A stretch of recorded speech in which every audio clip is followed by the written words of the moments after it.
Le ministre du Budget était à l'Assemblée nationale ce jeudi pour justifier les réajustements à apporter sur les prévisions budgétaires de l'État au compte de l'année en cours. On en parle dès le début de ce journal. Interminable audition ce jeudi pour Ousmane Gawal Diallo et d'autres acteurs cités dans le mandat d'arrêt émis mardi par le procureur de la République près le tribunal de Dixine. Ils ont passé toute la journée à la DPJ, direction de la police judiciaire. C'était le sommaire. Tout de suite pour plus de précisions. Mesdames et messieurs, bonsoir et bienvenue. Les prévisions budgétaires de l'État guinéen au compte de cette année ne tiennent plus. Il faut donc les revoir en dépenses et en recettes. Le ministre du Budget était face aux députés ce jeudi pour leur expliquer les raisons de ces réajustements dont l'une des principales causes reste la pandémie mondiale due au coronavirus. Suivez les détails avec Ansoubaïlo Baldé. Lors de cette plénière, le ministre du Budget a présenté le projet de la loi de finances rectificative exercice 2020. Dans le document présenté aux députés, le gouvernement a été amené à une révision des objectifs budgétaires tant en recettes qu'en dépenses. Ce, au regard de l'exécution du budget de l'État dans le premier trimestre de cette année. Les parlementaires seront donc amenés à examiner pour doter le pays d'un budget conforme aux engagements de l'État guinéen. Cette autorisation permettra au gouvernement de poursuivre la mise en œuvre de sa politique économique et sociale en accord avec les engagements pris auprès de nos partenaires au développement. La présence du coronavirus a considérablement affecté l'économie guinéenne en termes de croissance. Celle-ci a connu une baisse selon le ministre du Budget. Le taux de croissance économique est passé de 6% à 5,2% et le taux d'inflation moyenne a atteint 2 chiffres, soit 10,2% contre 8,6% initialement projeté. Dans le projet de la loi de finances rectificative, les recettes ont connu une baisse contrairement aux dépenses qui, elles, ont augmenté à cause de la propagation du Covid-19 dans le pays. Le présent projet de loi de finances rectificative 2020 projette les recettes, y compris les dons, à 21 364 milliards de francs guinéens contre une prévision de 21 706 milliards de francs guinéens, soit une baisse de 342 milliards. Les dépenses du projet du budget révisé sont évaluées à 26 829 milliards contre 26 731 milliards initialement prévus, soit un accroissement de 0,4%. Cette augmentation est imputable aux dépenses courantes pour 15%, essentiellement liées aux dépenses de transfert qui représentent 73% de la hausse des dépenses courantes. L'accompagnement du gouvernement guinéen en faveur des couches sociales et le secteur privé aussi a fortement touché l'économie du pays qui connaît de nos jours une baisse en croissance. Voilà les prévisions budgétaires de l'État considérablement bouleversées, notamment par la pandémie due au coronavirus. Parlant justement du coronavirus, il faut dire que l'état d'urgence sanitaire instauré depuis mi-mars pour le circonscrire est prorogé pour 1 mois encore. L'Assemblée nationale a donné son feu vert ce jeudi. Suivez. Les députés présents ont profité de cette plénière pour adopter la loi autorisant la prorogation de l'état d'urgence sanitaire dans le pays, encore pour 1 mois à partir du 15 novembre prochain. Effectivement, nous venons d'autoriser la prorogation de l'état d'urgence sanitaire par rapport au Covid.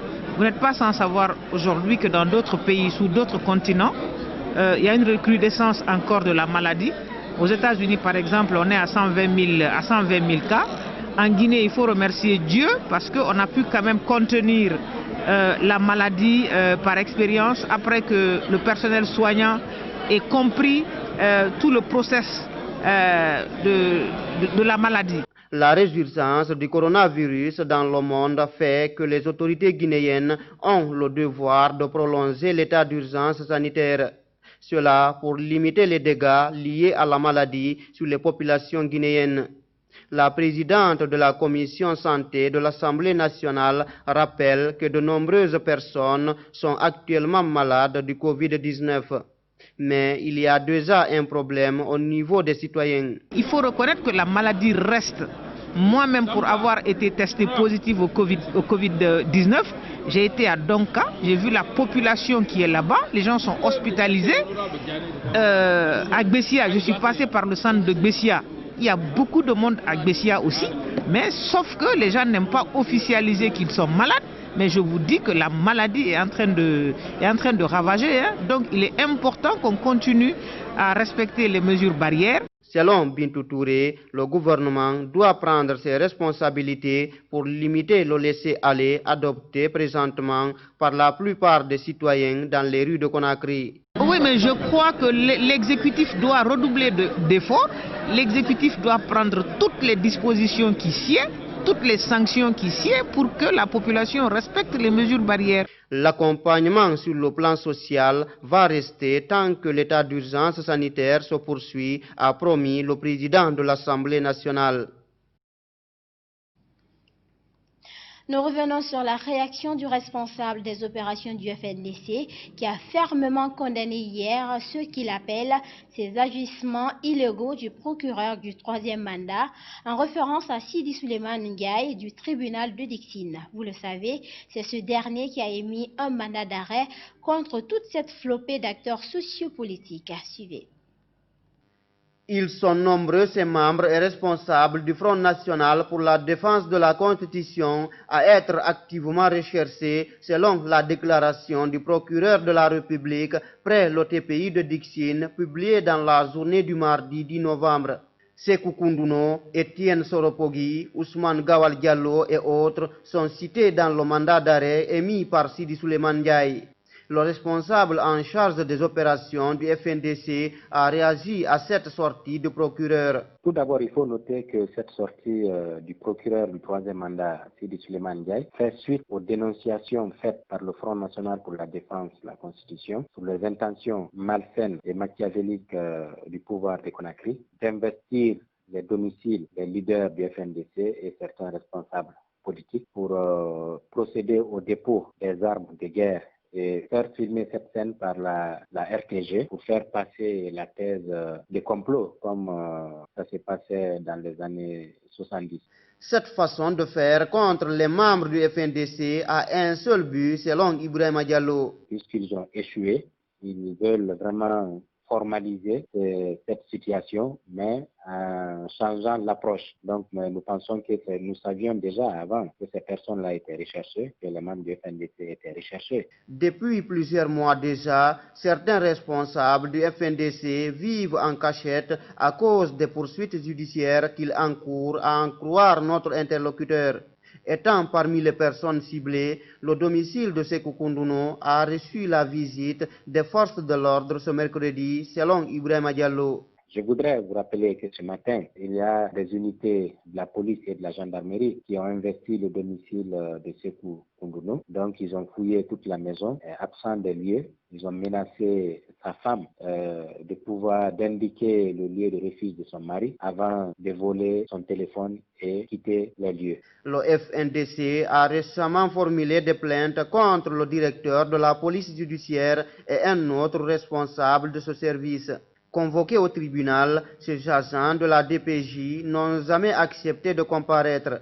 Ibrahima Diallo précise aussi. Aucun membre du FNDC ne va se présenter devant une quelconque juridiction guinéenne tant que les mandats d'arrêt émis par un juge contre le directeur central de la police judiciaire, commissaire Fabou, et le commandant de la BRI, Simankan, ne sont pas exécutés. Car pour nous, à une loi injuste, nul n'est tenu d'obéir, comme le disait Saint-Augustin. Ousmane Gawal Diallo, Étienne Soropogui étaient ce jeudi à la DPJ, direction de police judiciaire, où ils ont été soumis à des longues heures d'audition.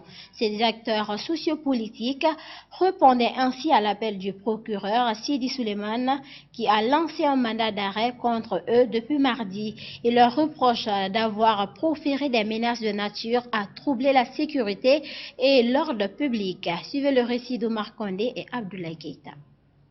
Lundi dernier, le procureur de la République a décerné des mandats d'arrêt contre certains opposants. Sur la liste figurent le nom d'Aliouba, Ousmane Gawal Diallo et Étienne Soropogui. Ce mercredi matin, ils ont répondu à une convocation qui, en réalité, aurait pu ne pas leur être adressée sans l'implication de leur avocat. L'un des vice-présidents de l'UFDG a été violemment interpellé à son domicile en la personne de El Hadj Cherba et qui a pratiquement passé la nuit ici. Pour éviter que la brutalité ne continue, pour éviter que les humiliations ne continuent, pour éviter que 25 pick-up, 20 pick-up de policiers, de gendarmes ne continuent à débarquer au domicile respectif, nous avons demandé à ce que leur interpellation obéisse au respect de la dignité humaine, des libertés. Selou Baldé et Sekou Kounduno sont aussi visés par ce mandat d'arrêt. Ils sont tous poursuivis par le parquet du tribunal de première instance de Conakry 2 pour, entre autres, de détention et fabrication d'armes légères, d'association de malfaiteurs, de détention d'armes de guerre, de troubles à l'ordre public, pillage et destruction, de participation à un attroupement, de propos incitant à la violence. Les avocats de la défense estiment que cette interpellation est un montage et ajoutent que leurs clients sont inquiétés par rapport à leur opinion politique. Ils ont tous été interrogés à notre présence effective pour des faits que je viens de vous relater, mais en réalité ce sont des montages. Nous pensons qu'ils sont inquiétés tout simplement pour leur opinion politique. Pendant que nous quittions les lieux, ces opposants étaient encore dans les mains de la police judiciaire qui devrait décider de leur...